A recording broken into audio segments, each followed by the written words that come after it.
Assalamualaikum warahmatullahi wabarakatuh. Saya Firyani dari Universitas Muhammadiyah Jakarta, Fakultas Ilmu Pendidikan, Program Studi Pendidikan Guru Sekolah Dasar kelas ASD 6. Di sini saya akan mempresentasikan tentang materi dari kelompok 3, yaitu tentang konsep dasar karakter dan pendidikan karakter. Apa sih pengertian karakter?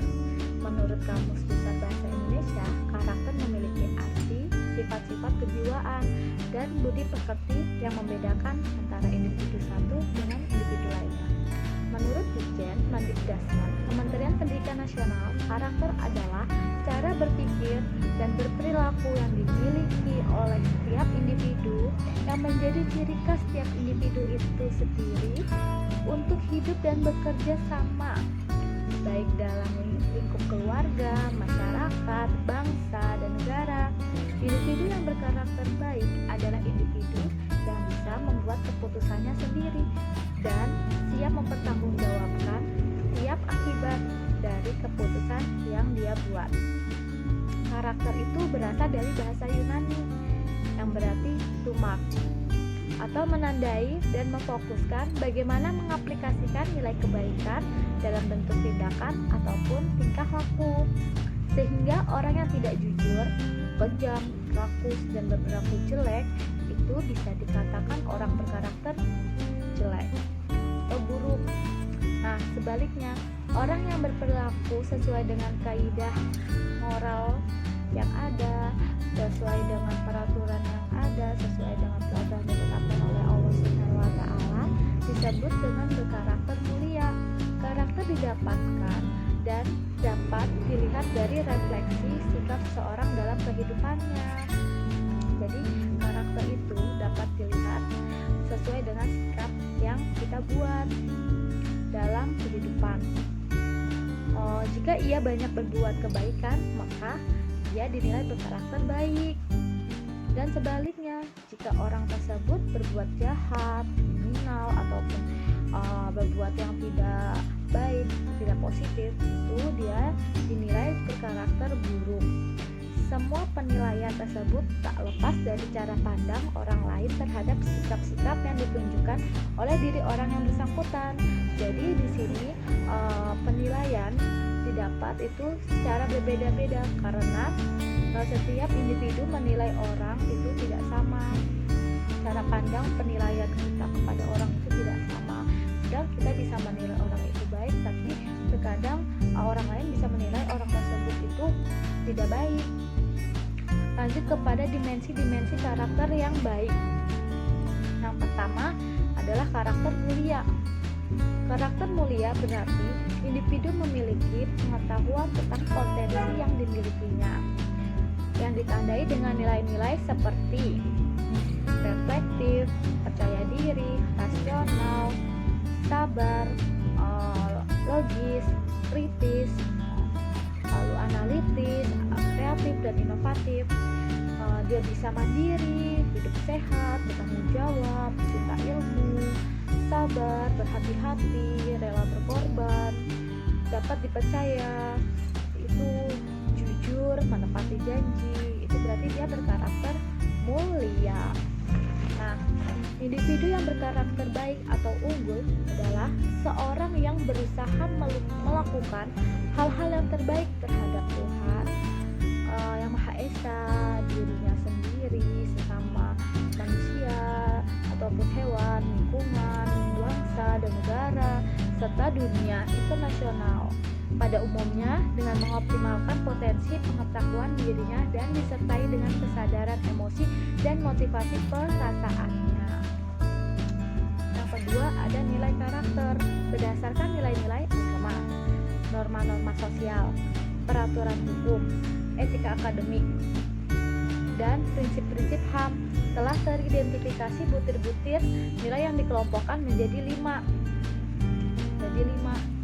Nilai utama yaitu nilai-nilai perilaku manusia dalam hubungannya dengan Allah Subhanahu wa Ta'ala.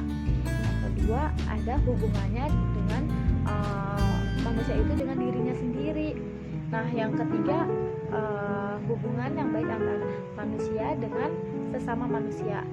Yang keempat adalah hubungan dengan lingkungan, dan yang kelima adalah dengan hubungan dengan kebangsaan. Nah, tadi kita mempelajari tentang pengertian karakter. Sekarang kita akan mempelajari tentang pengertian pendidikan karakter. Menurut Sudrajat 2010, pendidikan karakter adalah suatu sistem penanaman nilai-nilai karakter kepada warga sekolah yang meliputi komponen pengetahuan, kesadaran atau kemauan, dan tindakan untuk melaksanakan nilai-nilai tersebut, baik terhadap Tuhan Yang Maha Esa, dirinya sendiri, sesama, lingkungan, bangsa, negara, sehingga menjadi insan kamil. Dalam pendidikan karakter di sekolah, semua komponen harus dilibatkan, termasuk komponen-komponen pendidikan itu sendiri, yaitu isi kurikulumnya, proses pembelajarannya, penilaiannya, kualitas hubungannya, penanganannya, atau pengelolaan mata pelajaran, pengelolaan sekolah, pelaksanaan aktivitas, atau kegiatan non-kurikuler, pemberdayaan sarana prasarana, pembiayaan, dan etos kerja seluruh warga dan lingkungan sekolah berperan penting untuk pendidikan karakter bagi siswanya. Ciri dasar pendidikan karakter. Ada 4 ciri dasar pendidikan karakter yang dirumuskan oleh seorang perintis pendidikan karakter dari Jerman yang bernama Evelyn Forster. Yang pertama, adanya koherensi atau membangun rasa percaya diri dan keberanian. Dengan begitu, anak didik akan menjadi pribadi yang teguh pendiriannya dan tidak mudah terombang-ambing dan tidak takut resiko setiap kali menghadapi situasi. Jadi mereka itu bisa membangun rasa percaya diri mereka agar mereka dengan lantang tidak takut untuk menghadapi resiko yang mereka ambil. Begitu. Terus yang kedua itu adanya otonomi, yaitu anak didik menghayati dan mengamalkan aturan dari luar sampai menjadi nilai-nilai bagi pribadinya sendiri. Karena sudah terbiasa, jadi nilai-nilai tersebut bisa menjadi bisa terserap pada pribadinya sendiri. Dengan begitu, anak didik mampu mengambil keputusan mandiri tanpa dipengaruhi oleh desakan dari pihak luar, karena dia sudah mengetahui tentang dirinya sendiri. Jadi dia tidak termakan oleh omongan orang dari luar. Dia berani mengambil keputusan. 3, ada keteguhan dan kesetiaan. Keteguhan adalah daya tahan anak didik dalam mewujudkan apa yang dipandang baik, dan kesetiaan merupakan dasar penghormatan atas komitmen yang dipilih. Tujuan pendidikan karakter. Pendidikan karakter pada intinya bertujuan membentuk bangsa yang tangguh, kompetitif, berakhlak mulia, bermoral, bertoleran, bergotong royong, berjiwa patriotik, berkembang dinamis, berorientasi, ilmu pengetahuan, dan teknologi yang semuanya dijiwai oleh iman dan takwa kepada Allah Subhanahu wa Ta'ala dan berdasarkan Pancasila. Oke, kita lanjut pada visi dan misi pendidikan karakter. Visi mengapa harus diadakannya pendidikan karakter itu, yaitu untuk menanamkan pentingnya pendidikan berkarakter bagi siswa agar siswa memiliki karakter yang baik. Nah, misinya menerangkan pengertian pendidikan karakter. Yang kedua, menjelaskan pentingnya pendidikan yang berkarakter. Yang ketiga, menjelaskan manfaat pendidikan berkarakter. Pilar-pilar pendidikan karakter. Pendidikan karakter didasarkan pada 6 nilai-nilai etis, bahwa setiap orang dapat menyetujui nilai-nilai yang tidak mengandung politis, religius, atau bias budaya.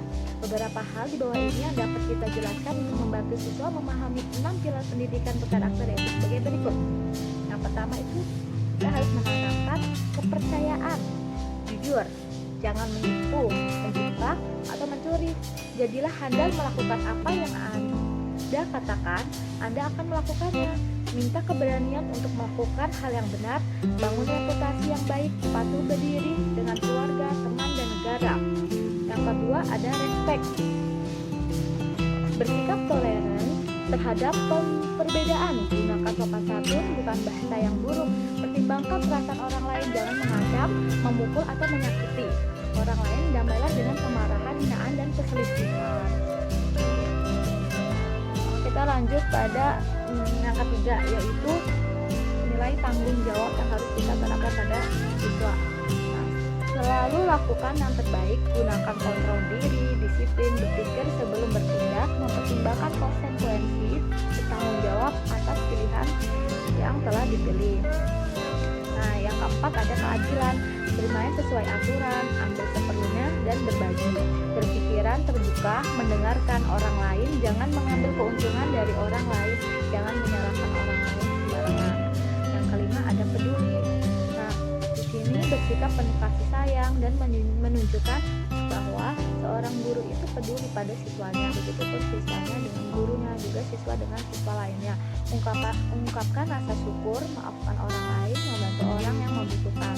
Yang keenam ada kewarganegaraan, menjadikan sekolah dan masyarakat menjadi lebih baik, bekerja sama, melibatkan diri dalam urusan masyarakat, menjadi tetangga yang baik, mentaati hukum dan aturan, menghormati otoritas, melindungi lingkungan hidup. Nah, di sini yang ketiga ini ada fungsi dan media pendidikan karakter. Pendidikan karakter berfungsi untuk pertama, mengembangkan potensi dasar agar berhati baik, berpikiran baik, dan berperilaku baik. Yang kedua, memperkuat dan membangun perilaku bangsa yang multikultural. Yang ketiga, meningkatkan peradaban bangsa yang kompetitif dalam pergaulan dunia. Pendidikan karakter dilakukan melalui berbagai media yang mencakup keluarga, satuan pendidikan, masyarakat sipil, masyarakat politik, pemerintah, dunia usaha, dan media massa. Sekian presentasi dari saya, kurang lebihnya saya mohon maaf. Wassalamualaikum warahmatullahi wabarakatuh.